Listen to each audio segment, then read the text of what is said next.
you for checking out my channel. Thank you for clicking on this video. This video is a new Sunday motivation video, and if this is the first one that you're watching, I make these every Sundays to try to help set the tone for your next week. Now, I make these every Sundays kasi usually pag Sunday nights, sad na tayo kasi magsisimula na naman yung another work week, study week, busy na naman, and meron tayo usually yung mga Monday blues. Nagsisimula yun usually pag Sunday night. So, hopefully, this will give you a bit of an encouragement as you face the new week tomorrow. Now, today we're going to talk about something na very, meaningful, I think, for me and in my perspective din and how I face life. And I came across this actually at a very young age. I found wordplay kasi as something na parang really interesting ever since I was a kid. Maybe you can blame that on me being a pastor's kid, having listened to so many good speakers then growing up.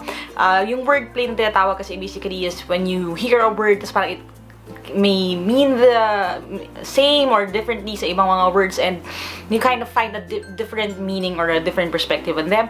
And this actually hit me hard when I was studying in grade school. Now, bakit grade school? Kasi lahat tayo, I think, dumaan dito sa lesson na ito. And I'm talking about yung lesson natin sa Science on Matter. Okay, and yung matter kasi, di ba, pag nag-aaral ka, dinedefine yan lagi sa school. And ang definition ng matter hanggang ngayon, di ko pa nakakalimutan, is anything that occupies space and has mass.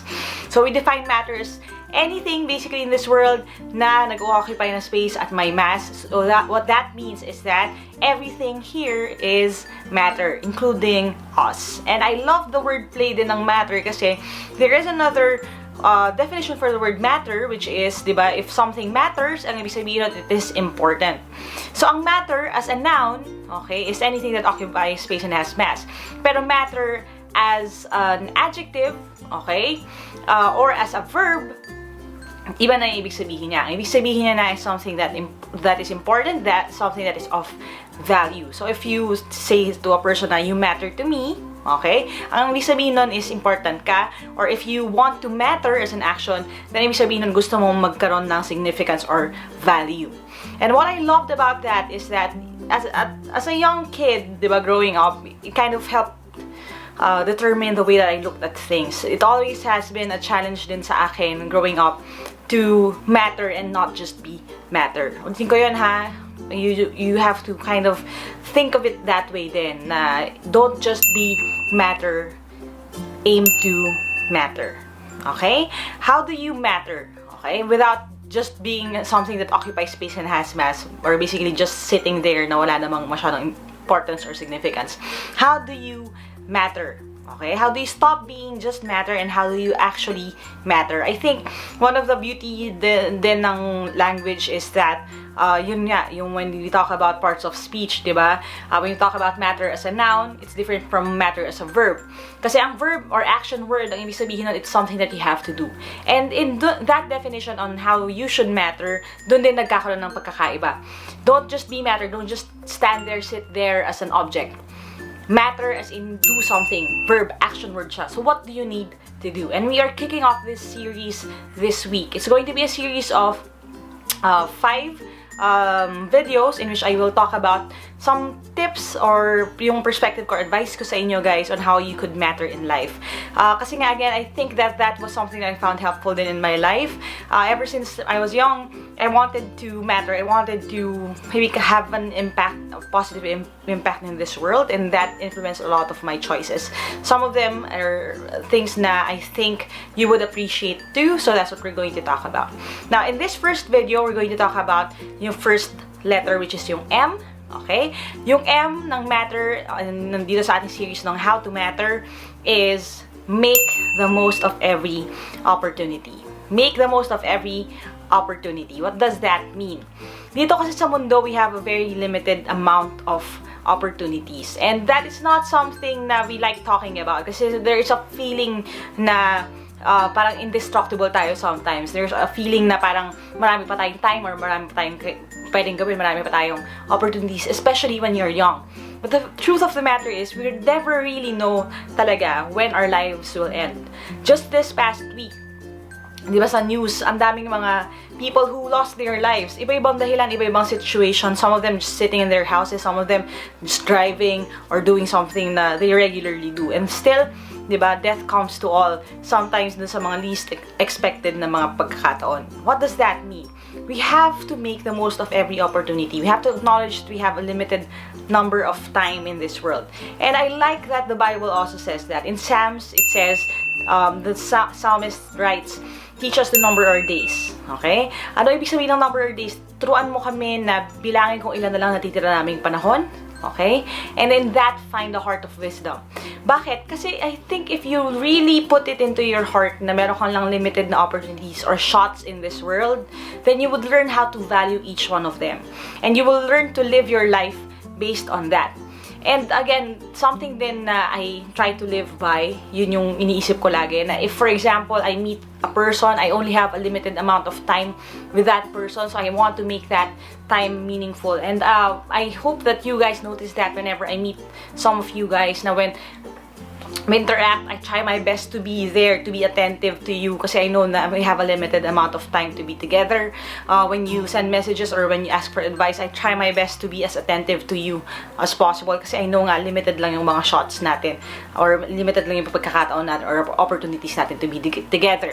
I also know that I have a limited amount of time in this world, so there is a frantic search sa paggawa ng mga bagay na kailangan ko gawin hanggang nandito pa ako. And that actually helps me work towards yung goal na yon.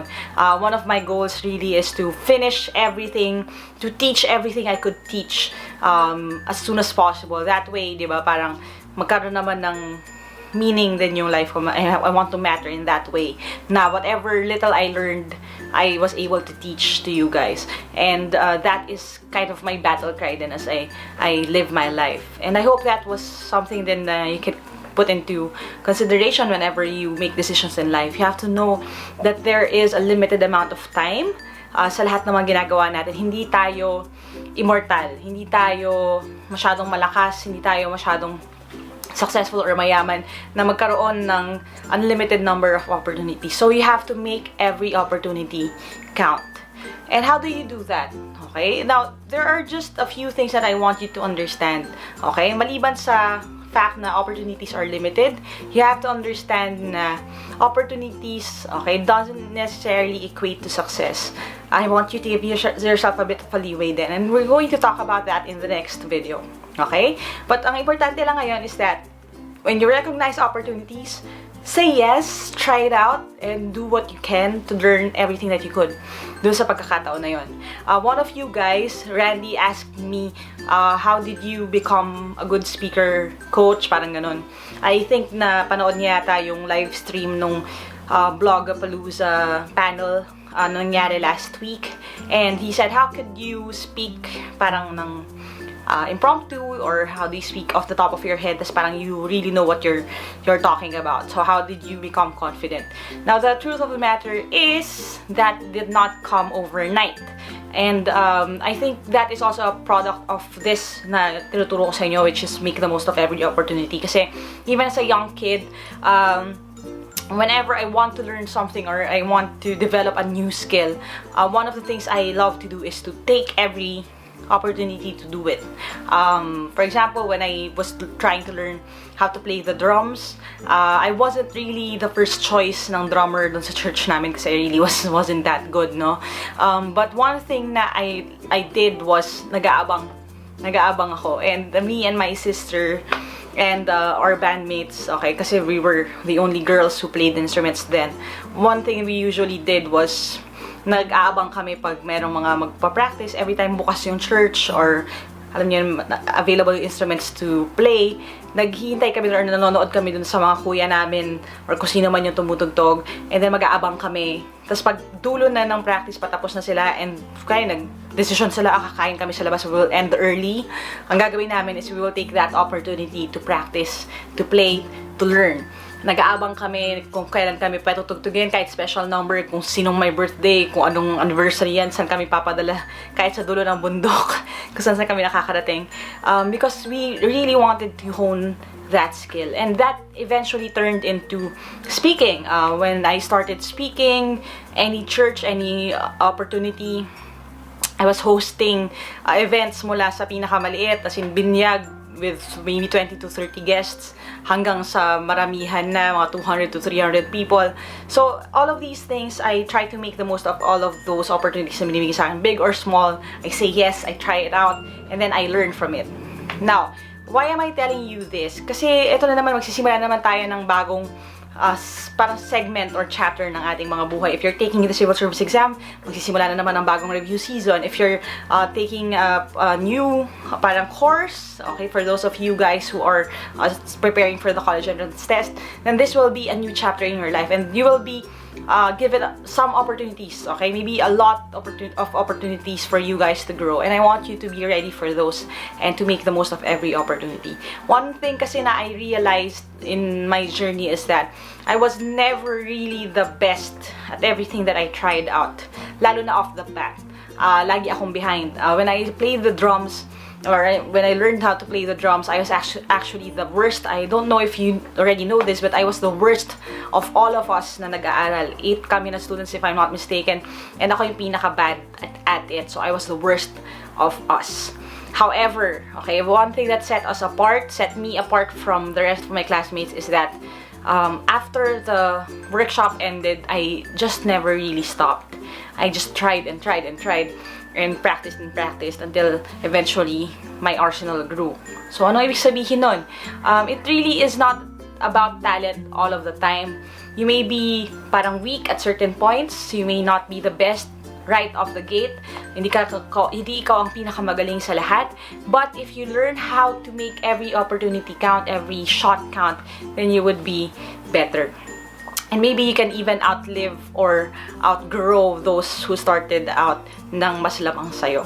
So, this week, that is the challenge. If you want to matter, make the most of every opportunity. Whatever God gives you, whatever chance you get at doing anything, if you want to grow in life, if you want to do something different, if you want to expand your horizon, if you want to succeed, make the most of every opportunity. So, sa context ng mga students ko for the civil service exam, I do provide all of these free video lessons to you guys. I try to make at least one free event before the exam, and all of these things are available to you, but you have to make the most of every opportunity. You have to really put in the work, and I appreciate all of you guys who do that. I appreciate all the comments and the positive feedback, and just a bit of an encouragement din to you guys. One thing I noticed kasi is that in my newest videos, I put a quiz at the end of the video. So I say na parang if you watch until the end of the video, you'll have access to a free quick quiz.